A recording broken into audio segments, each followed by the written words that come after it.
नमस्कार दोस्तों, मैं लक्ष्मीना लक्ष्मी लोकगीत चैनल में आप सभी का दिल से स्वागत करती हूँ। मैं आप सबके बीच में लाना चाहती हूँ गणेश भजन गीत। ये हमारी गणेश भजन गीत पसंद आए तो लाइक सपोर्ट शेयर आप लोग ज़रूर करिएगा। कमेंट बॉक्स में ज़रूर बताइए ये हमारी भजन गीत कैसा लगा, और पसंद आए तो इतना दुलार प्यार देना। अपने इस छोटी बहन का मदद आप लोग ज़रूर करिएगा और फुल वॉच करके हमारा वीडियो ज़रूर आप लोग देखिएगा।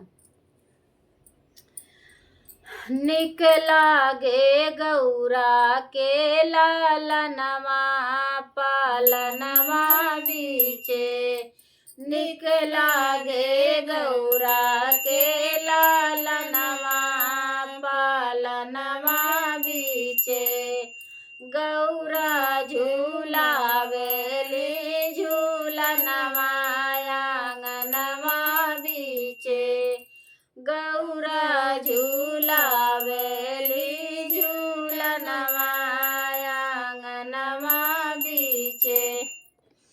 केथुआ के झूलावा के थुक लागल डोरिया हो, केथुआ के झूलाना के थुक लागल डोरिया हो।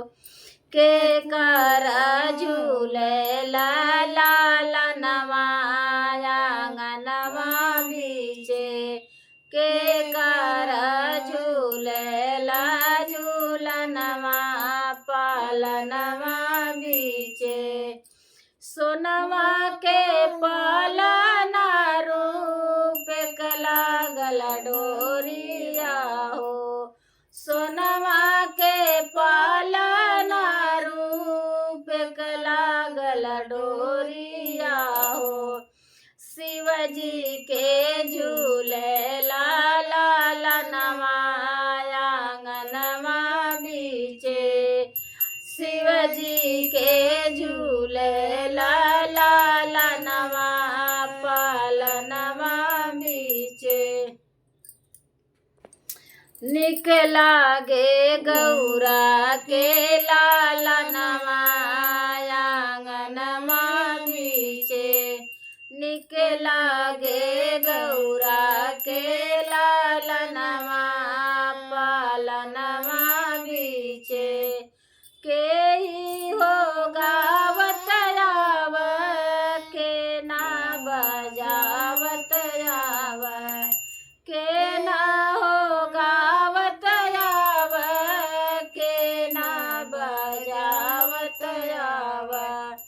के लेके आव झूना झुनवा आंगनवा बीचे, के लेके आव झूना झुनवा आंगनवा बीचे।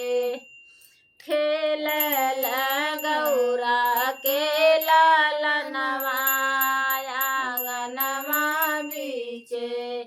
लक्ष्मी जी गावत आव नारद बजावत आव, लक्ष्मी जी गावत आव नारद बजावत आव।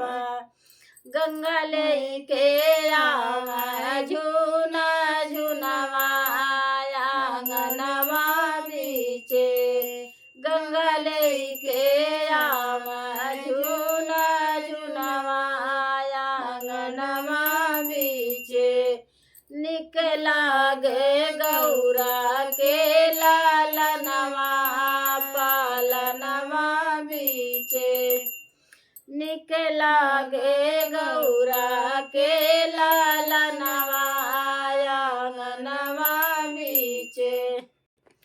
के हो नजरिया उतारे, के हो बालैया लेवे, के करहारा से लामनवा आंगनवा बीचे, के करहारा से लामनवा आंगनवा बीचे।